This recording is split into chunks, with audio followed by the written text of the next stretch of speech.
Have you ever felt like you had one of those days where your child seems to refuse to do absolutely everything?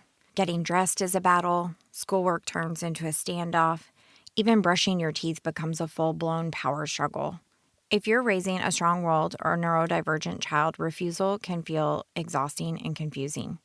In today's episode, we're talking about what is really happening underneath that constant no, and how building connection can shift the entire dynamic between you and your child. Mama, are you tired of meltdowns stealing the peace in your home?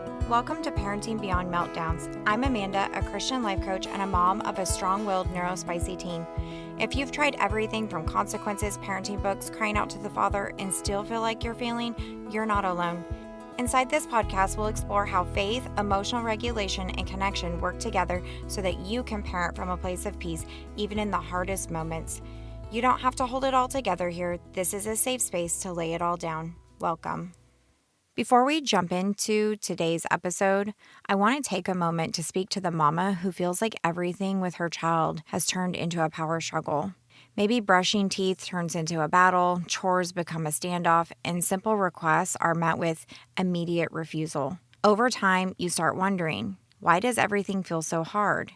You love your child deeply, but the constant tension leaves you feeling exhausted and discouraged. If that sounds familiar, I want you to know that you're not alone. Parenting a strong-willed or neurodivergent child can stretch you in ways you never expected, especially when you're trying to parent with calm, connection, and faith instead of control. And that's exactly why I offer a one-on-one coaching session. During our coaching call, we take a closer look at what's really happening underneath your child's behavior and what may be happening inside your own nervous system too. Instead of trying to figure out everything on your own, we talk through practical shifts that can help you move from reacting to responding and begin rebuilding connection with your child. Because the truth is, many moms are trying so hard to do things differently, but they feel stuck between what they were taught growing up and the kind of mama that they want to be now. If you feel like you're stuck in survival mode and you're ready for more peace and connection in your home, a one-on-one coaching call may be the next step for you. You can book your coaching call at amandacalfee.com/session. That's AMANDACALFEE.com/SESSION. The link is also in the show notes. Mama, you don't have to carry this alone. Have you ever noticed how quickly a simple request can turn into a battle with your child? You ask them to get dressed, they say no. You ask them to clean their toys, they ignore you. You ask them to start their schoolwork, and suddenly you're in for a power struggle. And before long, you feel your own frustration rising. Your voice gets sharper, your body feels tense, and you find yourself wondering, why does everything feel like a fight? If you're raising a strong-willed or neurodivergent child, refusal can feel like it shows up everywhere. It can start to feel like your child is constantly pushing against you, challenging you, resisting you, and over time, many moms begin to interpret that behavior as defiance. But what if refusal is not always about defiance? What if sometimes it's a nervous system response? Many of our kids experience the world in a way that feels intense, overwhelming, and unpredictable. When their nervous systems begin to feel pressure or a loss of control, their brain looks for ways to protect itself. One of the ways it does that is through refusal, not because your child wants to create a power struggle, but because their nervous system is trying to regain a sense of control. Understanding this changes how we respond as parents, because when we see refusal as disobedience only, we usually respond with more pressure. But when we begin to see the nervous system underneath the behavior, we start to realize that connection can actually shift the entire moment. In today's teaching, our first point that we're going to talk about why refusal triggers power struggles. When a child refuses something, it immediately activates something inside most parents. It can feel disrespectful. It can feel like your authority is being challenged. And for many of us who were raised in obedience-based homes, refusal can feel like something that must be corrected immediately. So our instinct is to push harder. We repeat the instruction, we raise our voice, we insist that the child comply right away. But what often happens next in that situation is that it escalates instead of resolving. The more pressure the child feels, the more resistance they show. And suddenly, both the parent and the child are locked in a power struggle. This is not because either of you are trying to create conflict, it's because both nervous systems are reacting. One of the first shifts that we can make in moments like this is slowing down instead of speeding up. Instead of immediately repeating the command, try pausing and lowering the intensity. You might say something like, I can see that you're not ready yet. Let's take a minute. Or, hey, I can see this feels hard. Let's figure it out together. This small pause interrupts the power struggle and gives both nervous systems a chance to settle before the situation escalates. And that pause becomes the doorway to connection instead of control. Point number 2, connection calms the nervous system.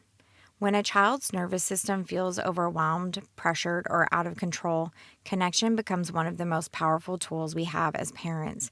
Connection communicates safety. Sometimes that looks like slowing your voice down. Sometimes it looks like sitting beside your child instead of standing over them. Sometimes it simply looks like acknowledging what they are feeling, mirroring back to them. For example, if your child refuses to stop playing, instead of immediately saying, I told you to clean up, you might pause and say, you're really enjoying what you're doing. It's hard to stop. Or, I can see you're frustrated right now. This does not mean that you remove the boundary. It simply means that you help your child's nervous system settle before asking them to move forward. And when a child begins to feel understood, their brain becomes much more open to cooperation. Point number 3. Emotional regulation starts with the parent. One of the hardest parts of parenting a strong-willed or neurodivergent child is recognizing how much our nervous system affects the moment. Children are incredibly sensitive to tone, posture, and emotional energy. So when we feel rushed, frustrated, or overwhelmed, that energy transfers directly to them. This is why you cannot regulate a dysregulated child from a nervous system that is dysregulated. One of the things that I help mamas that I work with is to learn how to slow down long enough to notice what is happening inside of them before they respond. Because often when a child refuses something, our mind immediately starts telling the story about what it means. We think that it means they're disrespectful, they're trying to control us, or that they should know better. And those thoughts naturally create strong emotions inside of us like frustration, anger, or discouragement. But when we begin to slow down and notice what we are thinking, in those moments, something really important happens.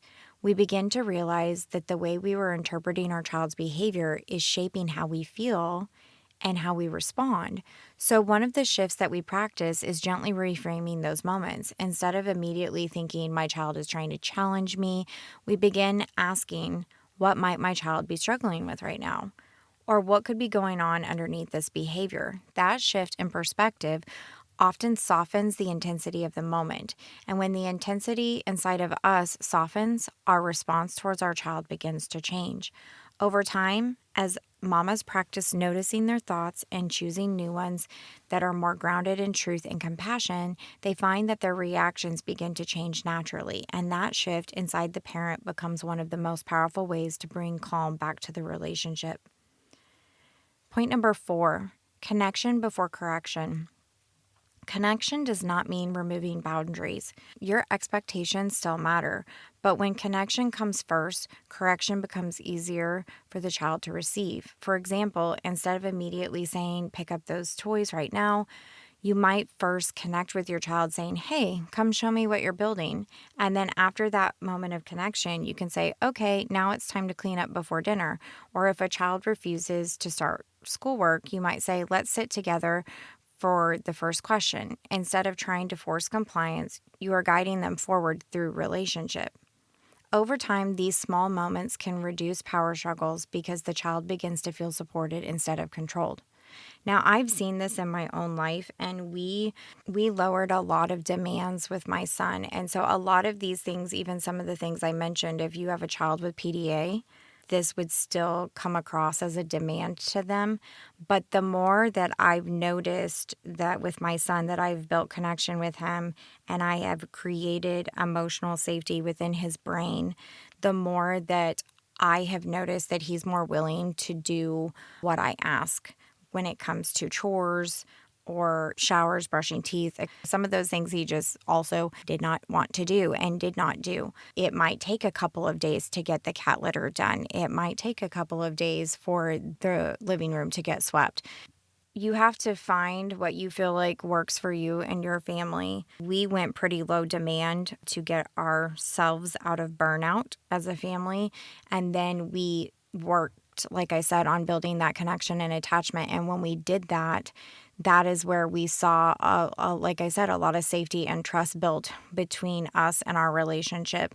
And we still have moments, I'll be honest, even as I'm recording this, it took my child a good 2 or 3 days to do the chores that I asked him to do, but he finally did them today. And the thing is we get to decide, what are we going to make that mean? I could make it mean that he's this disobedient child. I could make that mean something bad about him. Or I could realize that, he did this in his own time schedule. And so we all get to decide as parents what we make that mean. And I know some of us are not quite there yet.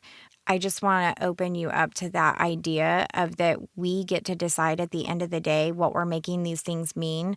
And I know there can be a lot of outside pressure from other parents and just society and social media of what it looks like to parent. And I would say what I've said in the past, like, I just give you permission, if you need it, to parent the way that is best for you and your child's nervous system. I don't think that we need to hold ourselves to a standard that society says, because at the end of the day, what matters is that he eventually did the chore.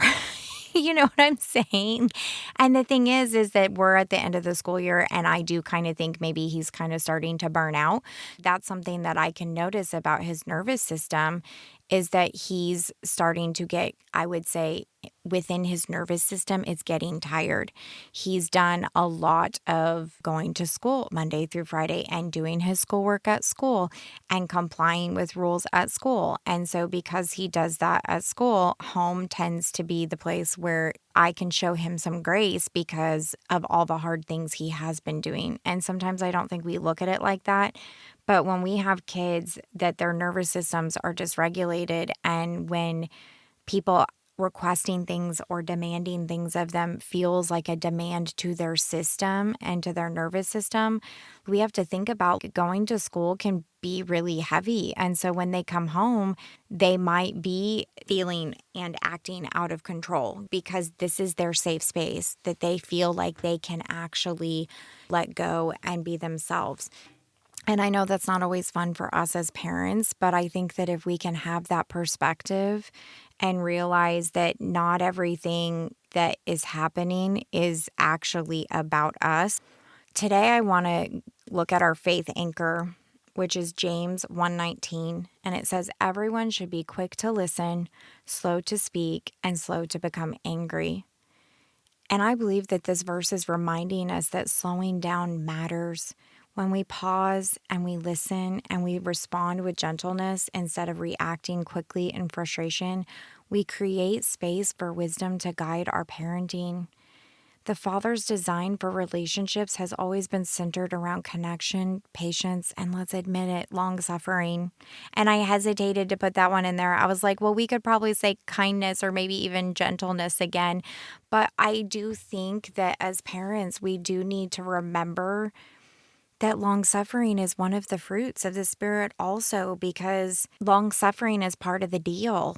And we don't like that as humans. We don't like it. I definitely don't like it. I don't enjoy being long suffering, but we're still called to it. Especially our kiddos, that's what they need from us. They need for us to remember who they are in Christ and to love them and to be willing to ride out the moments.